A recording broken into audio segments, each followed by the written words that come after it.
अब health care मतलब सेवा के साथ चल रहा है या बिजनेस? नहीं सर, ये यही मैं आपको एक बार एक्सप्लेन करता हूँ कि ऐसा क्यों फील हो रहा है लोगों को कि ऐसा केवल लूटा जा रहा है। एक बड़ा कॉमन टर्म हो गया है कि लूटा जा रहा है ना। तो पॉइंट है कि जब एक पेशेंट आया, सपोज कि उसको ब्रेन में एक स्ट्रोक हो गया, उसका सिंपल सा इलाज है, सारे डॉक्टर्स यहाँ न्यूरोसर्जन भी होंगे, न्यूरोफिजिशियंस भी होंगे, कि आप कंजर्वेटिव मैनेज करते हैं उसको, बहुत सिंपल, एंटीबायोटिक तक नहीं देते, कोई एंटीबायोटिक नहीं चलता उसको, बहुत सिंपल वे में आप उसको कंजर्वेटिवली मैनेज करते रहते हैं। अगर प्रेशर बढ़ा तो न्यूरोसर्जन उसको क्रेनियोटोमी कर देते हैं, ऑपरेट कर देते हैं, नहीं बढ़ा तो वो आराम से कंजर्वेटिवली ठीक होकर महीने, 1.5 महीने, 6 महीने में रिकवर कर जाता है। अब अगर वो हॉस्पिटल आते हैं, आपका हेल्थ केयर प्रोफेशनल या कुछ ऐसा जगह है जहाँ पे कि आपने फोलिस कैथेटराइजेशन एक किया अनस्टेराइल प्रोसेस से, या कुछ किया जिससे कि वो इन्फेक्शन में आ गया, तो एक तो बात है कि आप अगर उसमें सक्षम नहीं है, उसमें जैसे ही आप हाथ लगाएंगे तो वो फिर चीजें उसकी बिल की तरफ बढ़ने लगेंगी। दूसरा है टाइमली रेफरल वाली चीज, कि आपको टाइमली रेफरल करना है कि अगर इस चीज के लिए सिस्टम अगर कमजोर पड़ रहा है या आपके पास उसके लिए क्षमता नहीं है, आप उसका डायग्नोसिस नहीं कर पा रहे हैं, आपके पास उसके आगे इलाज की क्षमता नहीं है, तो टाइमली अपने से बेटर सेंटर में उसको भेज दिया जाए। डॉक्टर रजनीश, एक तो स्वागत कि आप समय दे रहे हैं, हमारे साथ जुड़े हुए हैं। एक तो मरीजों में आम धारणाएं देखने को मिलती है कि जो निजी अस्पताल में अनावश्यक जांच, अनावश्यक दवाओं पे खर्च, मतलब हो सकता है डॉक्टर को ये प्रेशराइज हो या कुछ भी, मतलब एक धारणा है। आपको क्या लगता है ये धारणा जो लोगों में बनी हुई है वो सही है या वो गलत है? सर, किसी भी चीज़ को एक सिरे से नकार देना या स्वीकार कर लेना, वो मेडिकल फील्ड में बड़ा मुश्किल होता है। आप अगर सोचें कि कोई एकदम ब्लैक है और एकदम वाइट है, ऐसा नहीं होता है। मैं एक हॉस्पिटल ओनर भी हूँ, इनफैक्ट 2 हॉस्पिटल्स का ओनर हूँ, साथ ही साथ ऑर्थोपेडिक सर्जन हूँ, साथ में ऑपरेशंस कर रहा हूँ, मरीज़ों को देख रहा हूँ। तो ये चीज़ जो हम लोगों ने अपने उसमें समझी है, जैसे कुछ समय ऐसा आता है जब आपको मरीजों की जांच ज़रूरी है, आपके हिसाब से वो मरीजों की जांच ज़रूरी है, बट मरीजों को उस समय लगता है कि नहीं, शायद ये जांच नहीं भी कराते तो ठीक रहता। ये समझ पाना उससे ज़्यादा ज़रूरी है, हमें समझा पाना कि ये जांच क्यों ज़रूरी है। अगर आप प्रॉपरली एक्सप्लेन करते हैं अपने मरीज़ों को, जैसा मैंने अपने प्रैक्टिस में कोशिश करी है इसके लिए, अगर मरीज़ों को ये बताया जाए, हमारे जितने भी आमजन हैं उनको अगर ये समझ में आए कि ये कुछ जांच ज़रूरी है या कुछ दवाइयाँ क्यों ज़रूरी हैं और इनके नहीं लेने से क्या प्रभाव पड़ सकता है, अगर इस चीज़ को हम लोग प्रॉपर वे में काउंसिल कर सके, बता सकें, तो इस तरह की बातें जनरली नहीं आती हैं। मेरी एक बड़े वरिष्ठतम चिकित्सक से बात हो रही थी, तो उन्होंने कहा जैसे आप बोल रहे हैं कि वो जांच जरूरी होती है, दवाएं जरूरी होती है, इसलिए हम लोग करते हैं। तो उनका कहना था कि जब वो कोई डॉक्टर, जो कोई मरीज जब मेरे ओपीडी चैम्बर में आता है, तो जैसे ही वो गेट से और यहाँ तक आया, तो उतने देर में मेरे ऑब्जर्वेशन में ये पता हो जाना चाहिए कि उसको बीमारी क्या है, उसकी समस्याएं क्या है, वो क्लिनिकली हमें पता हो जाना चाहिए। तो उस समय मुझे लगता है कि शायद वो बताते हैं कि उस समय जब हम लोग प्रैक्टिस करते तो हमारे पास इतनी जांच, इतनी जो रेडियोलॉजिकल ब्लड की जांच की सुविधा नहीं थी, फिर भी हम लोग कम से कम दवाओं में मरीजों को इलाज करते हैं। आज टेक्नोलॉजी बढ़ी है, बाकायदा, मतलब ये अच्छी बात है कि आप लोगों को सपोर्ट मिलता है। बावजूद ये, क्या उनका ये कहना और उनकी सोच, आपको क्या लगता है, सहमत हैं आप इनसे कि जब वो होना चाहिए? सर, डेफिनेटली सीनियर सर्जन या सीनियर फिजिशियन जो भी होते हैं, उनको देखने से काफ़ी कुछ समझ में आ जाता है, बट इसके साथ साथ हमें ये भी देखना और समझना रहेगा कि जब मरीज़ समय के साथ, जैसे हम लोगों का मेडिकल साइंस इवॉल्व हो रहा है और आप देख रहे हैं कि हम लोगों का जो पहले का जो अपना ज़िंदा रहने का जो समय था वो बढ़ गया है ना। तो वो बढ़ने का कारण क्या है? बढ़ने का कारण है कि बेहतर चिकित्सक सुविधाएं जो हमें मिल रही हैं, जो बेहतर जांच हैं वो मिल रहे हैं, तो उसकी वजह से प्रॉपर डायग्नोसिस बन सकता है। सपोज़ करो एक पेशेंट हमारे यहाँ पे आ रहा है, मैं ऑर्थो का पेशेंट हूँ, वो लंगड़ के आ रहा है ना, तो मैं उस समय में मेरे दिमाग में 4-5 डायग्नोसिस बनते हैं, इसको हम लोग डिफरेंशियल डायग्नोसिस बोलते हैं। लेकिन एग्जैक्ट डायग्नोसिस क्या बन रही है, इसके लिए हमें प्रॉपर जांच कराने की ज़रूरत होती है। हाँ, ये ज़रूर हो सकता है कि कुछ डॉक्टर्स जो ज़्यादा अपने आप को प्रॉपर वे में समझ रहे हैं उस बीमारी को या समझा पा रहे हैं, तो वो कम जांच कराएंगे, बट इसके साथ साथ ये भी चीज़ जाननी ज़रूरी है कि हम लोग सब बाउंडेड हैं लीगली भी। सो कुछ टेस्ट बिना कंफर्म किए हुए we can not go ahead, हम लोग आगे नहीं बढ़ सकते हैं उसमें। अगर आप प्रॉपर जांच कराएंगे तो प्रॉपर इलाज दे पाएंगे, और अगर आप कोर्ट ऑफ लॉ में भी ये बात करेंगे तो हमें कई जांच ज़रूरी होती है। मैं इसीलिए मैं कहता हूँ बार बार, अगर जो जांच ज़रूरी लग रही है आपको तो वो आप बताएं अपने मरीज़ को ये जांच क्यों ज़रूरी है। मैं एक एक्सरे देख के भी बता सकता हूँ कि हाँ इनके कमर में कुछ नस दब रहा होगा थोड़ा, बट एक्चुअली कोई नस हमें एक्सरे में दिखाई नहीं पड़ती है, तो इसके लिए एमआरआई की ज़रूरत पड़ती है। कभी लोग सोचेंगे कि हमने दवाई दे दी उससे ठीक हो सकता है कमर दर्द, डेफिनेटली ठीक हो सकता है। कई बार नहीं ठीक हुआ और उसमें अगर कोई ट्यूमर हो या कुछ और पस हो या कुछ अगर दिक्कत हो तो उस केस में फिर आप लीगली बाउंडेड हैं, फंस जाएंगे फिर उसमें। तो ये बीच का चीज़ है सर, ये क्लिनिकल एक्सपीरियंस और साथ ही साथ आपको जो इन्वेस्टिगेशंस हैं उन दोनों को मिला के ले चलने से मुझे लगता है बेहतर रूप में हम लोग बढ़ सकते हैं। डॉक्टर अंकुर, ये आपको क्या लगता है कि डॉक्टरों की ओर बढ़ते अविश्वास के लिए जिम्मेदार कौन है? ये चिकित्सा व्यवस्था या अस्पताल प्रबंधन का दबाव या स्वयं मरीज? देखिए, पहले तो सभी को गुड इवनिंग। मैं डॉक्टर अंकुर सौरभ, ऑर्थोपेडिक सर्जन। ये जो सवाल है, मुझे नहीं लगता कि ये समाज में व्याप्त है जो आपका परसेप्शन है कि अविश्वास। पिछले मेरा 25 ये आम लोगों की बातों से जो आता है वो। शायद आप आम लोग को रिप्रेजेंट करते होंगे, बट मुझे ऐसा लगता है पिछले 25 साल से मैं चिकित्सा प्रैक्टिस कर रहा हूँ और ऐसा शायद ही कभी हुआ हो कि मेरे ओपीडी में कोई घुस रहा हो और वो ये सोचते हुए घुस रहा हो कि मैं सच बोलूँगा कि झूठ बोलूँगा, मैं क्या टेस्ट लिखूँगा, मैं ठीक कर पाऊँगा कि नहीं कर पाऊँगा। बहुत विश्वास के साथ मरीज हमारे पास आता है और बहुत उम्मीद के साथ आता है।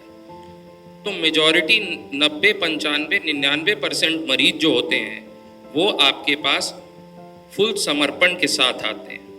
तो ये परसेप्शन की अविश्वास और अविश्वास, ये कहीं इस पे एक बड़ा डिस्कशन की ज़रूरत है, शायद उतना समय ना मिले।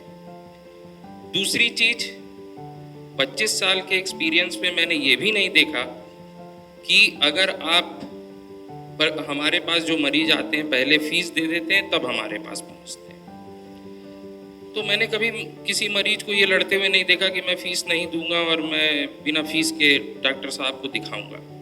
तो ये भी समाज में व्याप्त ये परसेप्शन भी नहीं है कि फीस देना एक गलत चीज़ है। हम सर्विस प्रोवाइडर हैं, मेडिकल साइंस इवॉल्व हो रही है, तो कहीं ना कहीं जो टेक्नोलॉजी, जो चीज़ें समाज में नहीं आ रही हैं, जैसा कि डॉक्टर रजनीश ने कहा कि सन 50, 60, 70 में जो मोर्टेलिटी रेट इंडिया में थी, आज वो कहीं हद तक घट गई है। इन्वेस्टिगेशंस एक इतना मजबूत टूल है जिससे कि कई चीज़ें जो पहले आप नहीं जान पाते थे, आप वो बहुमूल्य जान नहीं बचा पाते थे, आज आप उसको बचा लेते हैं। पहले एक सिंपल एज ऑर्थोपेडिक सर्जन एक नी आर्थराइटिस से बूढ़े लोग बहुत ही होम बाउंड हो जाते थे। आज एक सिंपल सा नी रिप्लेसमेंट करा के वो फिर से अपने एक्टिव लाइफ को जीते हैं, अपने क्वालिटी ऑफ लाइफ को बेटर कर लेते हैं। तो डेफिनेटली एडवांसमेंट, इवॉल्वमेंट यही है कि हम ज़्यादा से ज़्यादा अपने आप को ग्रो कराएं। आज का युग मेडिकल साइंस में एविडेंस बेस्ड युग है। आज हमारे नाखून में अगर कालापन आ रहा है तो हम उस पर दवा नहीं लिख सकते हैं, क्योंकि बहुत सारी मेडिको लीगैलिटी आज के रूल्स के अमेंडमेंट के हिसाब से होते जा रही हैं। आपको प्रूव करना होगा कि ये कालापन क्यों है, क्योंकि कल अगर हमारा शिक्षित मरीज, शिक्षित समाज आपसे ये पूछे कि डॉक्टर साहब आपने क्या सोच के ये दवा लिखी, तो उसका एविडेंस आपके पास होना चाहिए। तो हम और पारदर्शी हुए हैं अपने ट्रीटमेंट में पहले के मुताबिक, और सटीक हुए हैं और हर तरह से आगे बढ़े हैं और एक सही दिशा में जा रहे हैं। डॉक्टर शैलेश, एक चीज़ बताइए कि ग्रामीण और शहरी जो चिकित्सा व्यवस्था में जो एक गैप है इतना बड़ा, वो गैप को कैसे हम लोग कम कर सकते हैं आपके नज़र? सर वही मैं जो स्टार्टिंग में बात कर रहा था कि एक पॉइंट होता है प्रिवेंटिव हेल्थ केयर और रेफरल सिस्टम। तो जो हम देखेंगे कि अभी जैसे हम लोग कैंसर स्क्रीनिंग की बात कर रहे थे इसके पहले वाले पैनल में, कि इस कैंसर स्क्रीनिंग अगर पहले हो जाए तो पहले की स्टेज में उसका ऑपरेशन हो जाएगा तो जल्दी वो रिकवर कर जाएगा। तो इनिशियल फेज में जो प्रिवेंशन है, मोस्टली लोग इन्फेक्शन ही लेके आते हैं, इन्फेक्शस डिजीज से ही जूझ रहे हैं। तो इन्फेक्शन का प्रिवेंशन, कि उस पे जो काम होना चाहिए वैक्सीनेशन और प्रिवेंशन पे, इसको बढ़ाना चाहिए। दूसरा है कि जो सबसे बड़ी चीज़ है कि विद इन 24 आवर्स आपके पास एक जो पेशेंट आ रहे हैं, विद इन 24 आवर्स आपको उसकी डायग्नोसिस क्लियर करनी होती है। आपने अगर उसका डायग्नोसिस नहीं किया है, अब क्या है कि सर्दी खांसी बुखार लेके कोई कहीं गया तो इंडिया के अंदर ये प्रॉब्लम है कि कोई ना कोई एक एंटीबायोटिक उसको लिख देंगे, पक्का एंटीबायोटिक लिख देंगे 3 दिन में, उसमें से 60% लोग ठीक हो जाएंगे, या तो दवा दुकान से लेके खा ले या वहाँ पे ठीक हो जाएंगे। लेकिन वो डायग्नोसिस बन नहीं पाए कि उसको चल क्या रहा था। अब वो निमोनिया की तरफ अगर प्रोसीड हो रहा था तो 3 दिन बाद जब वो आएगा तो सांस फूलता हुआ लेके आएगा। उस टाइम जब वो किसी भी हॉस्पिटल में जाएगा, चाहे वो प्राइवेट हॉस्पिटल हो या फिर सरकारी हॉस्पिटल हो, वो डेफिनेटली वहाँ पे एक बर्डन की तरह लोगों को फील होता है कि हाँ ये अभी आ रहे हैं, भाग करके अभी चले आए, कहाँ थे इतने दिन से। और दूसरा एक चीज़ है कि जब भी पेशेंट किसी के पास पहुँचे तो आपको ये समझना जरूरी है कि अब मेरा पेशेंट सीरियस हो रहा है। इसको डेफिनेटली और उसको कम्युनिकेट करना जरूरी है कि मेरा पेशेंट, आपका पेशेंट अब सीरियस हो रहा है। क्यों सीरियस हो रहा है, क्या हुआ, क्या मेरे से डायग्नोसिस में फॉल्ट हुई, या डायग्नोसिस अगर हो रखा था तो क्या डिजीज का जो प्रोग्रेशन था वो ऐसा था कि हाँ ऐसे ही इस बीमारी को आगे बढ़ना था।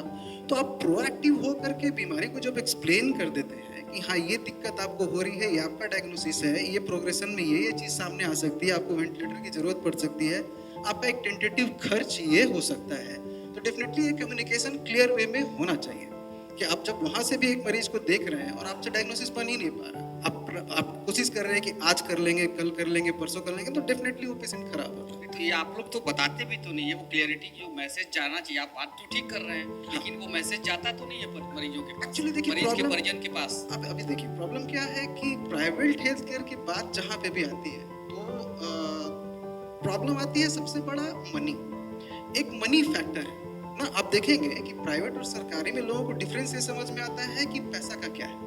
मुझे याद है कि आज से 15-16 साल पहले, 20 साल पहले, जब अपोलो एकमात्र कॉर्पोरेट हॉस्पिटल हुआ करता था और बाकी सारे छोटे नर्सिंग होम्स का कॉन्सेप्ट था, उस टाइम भी अपोलो का एक एवरेज बिल आप उठा के देखेंगे तो 2 से 3 लाख 4 लाख का हुआ करता था। अगर आप उस समय रहे, उस समय का बिल आप सामने लेके आए तो 2 से 3 लाख 4 लाख का बिल है। अब अभी के समय में भी आप एक जो नॉर्मल कॉर्पोरेट, बड़ा से बड़ा कॉर्पोरेट का भी बिल आप एक एवरेज केयर के लिए आप उठा के देखेंगे, सपोज कि कहीं पे कोई एक सर्जरी हो रही है तो 50,000 से 1 लाख के बीच का ही है जो मैक्सिमम बिल है, जो एक 100 में से 90-80 मरीज का बिल इसी के बीच फ्लक्चुएट करता है। मोस्टली जो 20 पेशेंट अब हैं और डेफिनेटली जितने सीरियस कंडीशन में वो आएंगे उनका बिल उतना ज़्यादा होगा। और बिल ज़्यादा होगा इसका मतलब नहीं कि पहले वाले में डॉक्टर का फीस 500 था तो अगला जो सीरियस आया है उसमें वो 2000 ले रहा है, ऐसी बात नहीं है, क्योंकि उसका जो नेचर है डिजीज का वो उससे डिमांड कर रहा है कि अब आप उसमें लगे। प्रॉब्लम है कि आप क्लियरली आप जब पेशेंट लेके अटेंडेंट्स आते हैं तो फर्स्ट टाइम में हो सकता है कि उसके घर के बगल का कोई आदमी है वो आपको पहुंचा दिया, नेक्स्ट टाइम जब उस दिन आपने उसको बहुत अच्छे से काउंसिल कर दिया, कम्युनिकेट कर दिया, नेक्स्ट टाइम जब आएंगे तो उनके अटेंडेंट जो घर के आदमी है वो बोलेंगे मुझे कुछ भी नहीं बताया गया, आप मेरे को बताइए।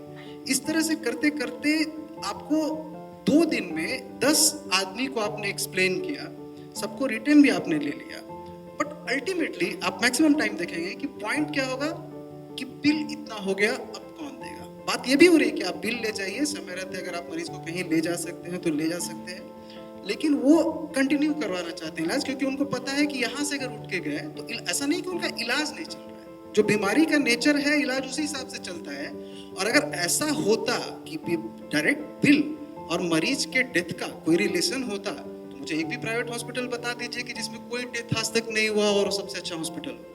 हाँ, आपको ये तय करना जरूरी है क्या कि जो इस हॉस्पिटल में जो ये ऑडिट करके कि ये डेथ हुआ, क्या इसमें इतना खर्चा जेन्युइन था या इसका डेथ किसी और वजह से मेडिकल नेग्लिजेंस हुआ, ये करने को कोई तैयार नहीं है। बात सीधे आती है कि बिल इतना हो गया और इसको हम लोग हटा करके इसमें हमको कम्युनिकेट नहीं किया, क्योंकि ये जेन्युइन बात है, कोई भी बोलेगा। एग्रेसिव भी इसीलिए होगा कि हमको कम्युनिकेट, कोई मानने को तैयार नहीं होता कि मुझे कम्युनिकेट, क्योंकि आप ये समझिए कि अगर एक डॉक्टर को 13-14 साल पढ़ाई करके इतना कॉम्प्लेक्स चीज़ों का इलाज करने आता है तो क्या वो सबसे बड़ा चीज़ तो ये है ना कि हम लोग काउंसलिंग सीखते हैं। और आज तक जो टफेस्ट पार्ट मुझे अपने प्रैक्टिस में लगता है वो है काउंसलिंग, कि आप मरीज के हर एक बात का जेन्युइनली ऐसा जवाब दें जो पूरे, आप अमेरिका में भी चले जाएं तो डॉक्टर वही जवाब दे। आपका डिफरेंस नहीं होना चाहिए कि आपने आज हेल्थ पॉइंट में ये बोला, दूसरे किसी प्राइवेट हॉस्पिटल में कुछ और बताया गया, तीसरे किसी और हॉस्पिटल में कुछ और बताया गया, और जब मरीज कहीं से शिफ्ट होके इधर प्राइवेट टू प्राइवेट और प्राइवेट टू गवर्नमेंट जाए तो पहला इंपोजिशन ये ना हो कि अरे तुमको लूट करके यहाँ भेज दिया गया।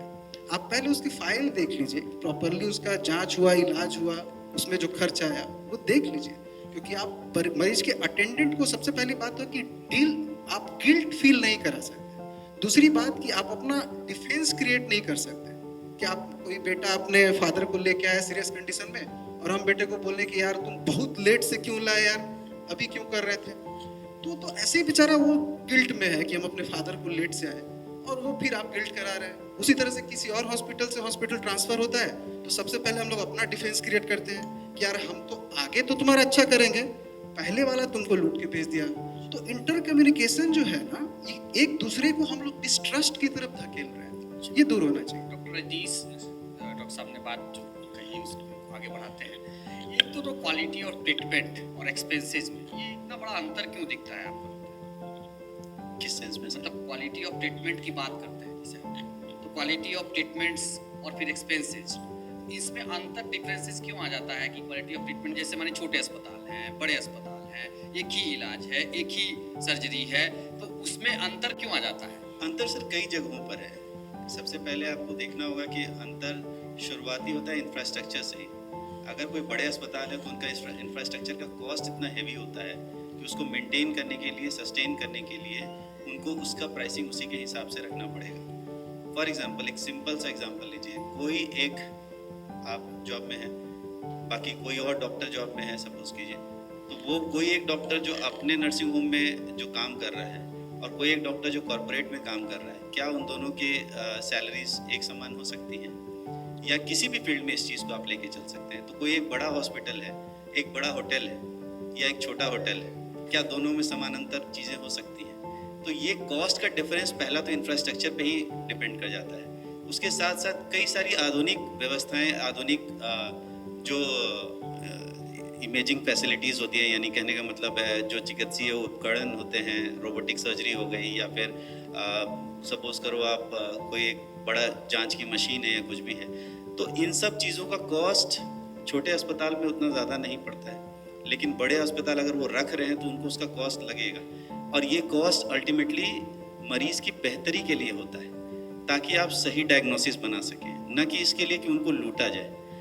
आप और हम इसके अभी 10 साल पहले अगर रांची के बारे में बात करें, झारखंड के बारे में बात करें, कितनी चीज़ों के लिए हमें बाहर जाना पड़ता था। सीएमसी वेलोर जाना पड़ रहा है, दिल्ली जाना पड़ रहा है। मरीज तो कंफ्यूज हो जाता है ना सर। आप अपने अस्पताल में भी बैठते हैं जी, ठीक है, आप कॉर्पोरेट हॉस्पिटल्स में भी जाते हैं जी, आप अपने अस्पताल में कम चार्ज लेंगे, नहीं, आप नहीं, कॉर्पोरेट सर, हॉस्पिटल में जाएंगे तो आप- उसका चार्ज बढ़ जाएगा। आप ही डॉक्टर, मरीज डॉक्टर confused कि एक डॉक्टर जगह का कम सर, लगता है, दूसरी जगह ज्यादा लग डॉक्टर रहा का है। चार्जेस वही रहता है, 500,000 रुपए से ज़्यादा कौन से डॉक्टर का मरीज चार्जेस? तो नहीं जानता है सर। सर हर मरीज मरीज को, तो आपको जानता है कि हम डॉक्टर अजीज के पास दिखलाने तो जाते मेरे डॉक्टर रजीश के पास तो वही 500 रुपये यहाँ फीस होगी, वही 500 रुपये वहाँ फीस होगी, उससे फ़र्क नहीं पड़ता है सर। कॉस्ट किसी मरीज को 500 से 1000 रुपये के बीच में फ़र्क ज़्यादा पड़ता नहीं। मेन मरीज का फ़र्क जो पड़ता है ओवर द टॉप बिलिंग जब देख रहा होता है वो। कोई अगर बेहतर आप बड़े हॉस्पिटल में जाएं, सपोज करो किसी एक कॉर्पोरेट हॉस्पिटल में जा रहे हैं इलाज कराने, मैं एक छोटा हॉस्पिटल ओनर हूँ, तो अगर मेरे पास जो कॉस्ट आएगा मैं सब मान ही नहीं सकता हूँ कि बड़े हॉस्पिटल में भी वही कॉस्ट आएगा, वो संभव लास्ट नहीं। सवाल डॉक्टर अंकुर से लेते हैं। सर आपने कहा वो विश्वास, वो सब चीजें होती हैं, तो ये रात जैसे शाम होते जाते या मरीज अगर 10 दिन 15 दिन आपके यहाँ रहा, उस विश्वास के साथ आया आपके यहाँ, तो फिर वो निराश होकर के मेडिकल कॉलेज में अंतिम समय में क्यों चला जाता है? वो नहीं, विश्वास ऐसा- कहाँ आप हार जाते ऐसा हैं? बिल्कुल नहीं है।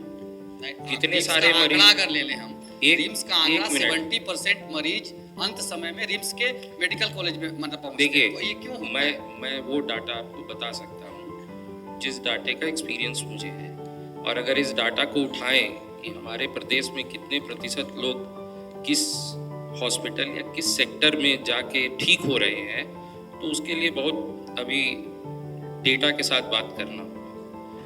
मैक्सिमम पेशेंट्स जो आपके अस्पताल में आते हैं वो आप ही के अस्पताल से ठीक होके जाते हैं, चाहे वो क्रिटिकल हो, चाहे वो छोटी बीमारियों के साथ हो। तो मैं या इस हॉल में मौजूद जितने लोग बैठे हैं, डॉक्टर्स बैठे हैं, इस चीज़ से इत्तेफाक रखेंगे, पेशेंट रेफर जरूर होते हैं inter hospital, private to private.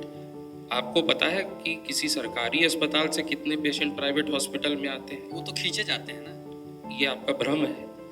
मेरा देखिए, लोगों आप का- हमारे मरीजों को मूर्ख मत समझिए, या अपने आप को या समाज को आप ये दर्पण मत दिखाइए कि आप में अपने सोचने की शक्ति नहीं, हमने है ही समाज- नहीं। समाज से वो की बातों को हम आपके सामने बता ये रहे हैं। देखिए, ये भ्रम जो है, हमारा प्रोफेशन जो है वो बहुत हम्बलनेस का है। हम इलाज, देखिए, कोई खुशी से हॉस्पिटल नहीं आता है, एकदम से। ठीक है? तो सबसे पहले तो हम में और समाज में या आप लोगों में या किसी में भी, खासकर डॉक्टरों में, ये संवेदना होनी चाहिए कि आप कोई भी प्रॉब्लम में मेरे पास आए, खुशी से नहीं आया है। हमें सिर्फ बुखार का इलाज नहीं करना है, जिस मेंटल ट्रॉमा में वो है उसका भी इलाज करना है, उसके परिजनों का भी मेंटल ट्रॉमा का आंसर देना है कि वो इस चीज़ को समझे कि ये बुखार इस कारण से है और ये ठीक हो सकता है। तो ये विश्वास तो समाज को मिलके बनाना है। अगर हम किसी हॉस्पिटल या किसी सेक्टर, अभी मैं सुन रहा था गवर्नमेंट हॉस्पिटल से आप बात कर रहे थे, उसमें भी अविश्वास की ही बात कर रहे थे। अभी हम जैसे प्राइवेट हॉस्पिटल्स में हैं, हमने गवर्नमेंट हॉस्पिटल में भी काम किया है, उसमें भी आप अविश्वास की ही बात कर रहे हैं और आप समाज को रिप्रेजेंट करते हैं। तो कहीं ना कहीं संवाद इस पे होनी चाहिए कि विश्वास क्यों नहीं है, क्या कोई उन्हें भ्रमित कर रहा है, क्या समाज में कोई ऐसा व्यक्ति बैठा है जो अपनी रोटी सेकने के लिए उन्हें भ्रमित कर रहा है? तो डिस्कशन इस ओर जाना चाहिए, क्योंकि डॉक्टर की सबसे बड़ी महत्वाकांक्षा ये होती है कि उसके पास आया हुआ मरीज ठीक स्वस्थ होके जाए, और इसमें समाज का कोई व्यक्ति उंगली नहीं उठा सकता है। बहुत बहुत धन्यवाद। ठीक है, आप तीनों का। Thank you. एग्जाम के बाद तो डेटा ज़्यादा हो जाता है रिम्स का, कि वहाँ बहुत ज़्यादा लोग आ जाते हैं। प्रॉब्लम यह है कि सरकार का आदेश है कि जब भी प्राइवेट अस्पताल रिम्स को कोई मरीज रेफर करें तो वहाँ पे बेड सुनिश्चित करने के बाद ही रेफर करें, क्योंकि क्या होगा कि आपने यहाँ से बहुत सीरियस कंडीशन में मरीज को रेफर कर दिया और रिम्स में जाकर के उसको बेड नहीं मिला, तो फिर एम्बुलेंस में डेथ हो जाती है, जिसके लिए फिर एक ये बनता है कि एम्बुलेंस में डेथ हो गई। तो आप कोई भी प्राइवेट अस्पताल जब ये करता है तो वहाँ से अगर उसके पास एक तो पॉइंट है रेफरल का कि डायग्नोसिस नहीं बना पाया, कि उसने डायग्नोसिस नहीं किया, अब मेरे पास की बात नहीं है, आप कहीं चले जाओ। दूसरा एक लास्ट एक ही ऑप्शन होता है कि अटेंडेंट बोलते हैं कि अब मेरे पास पैसा नहीं है, आप मेरे को रेफर कर दो। यही दो पॉइंट है सर रेफरल का चलिए, प्राइवेट हम हॉस्पिटल फिर से। एक बार लंबी चर्चा में आपको बुलाएंगे और इस विषय पर बातचीत भी thank you, करेंगे। thank you, sir. हमारे पास सत्र के अगले सत्र के लिए भी Sure, कुछ sir. समय नहीं। प्रभातखबर.com, विश्वास वही, रफ्तार नहीं।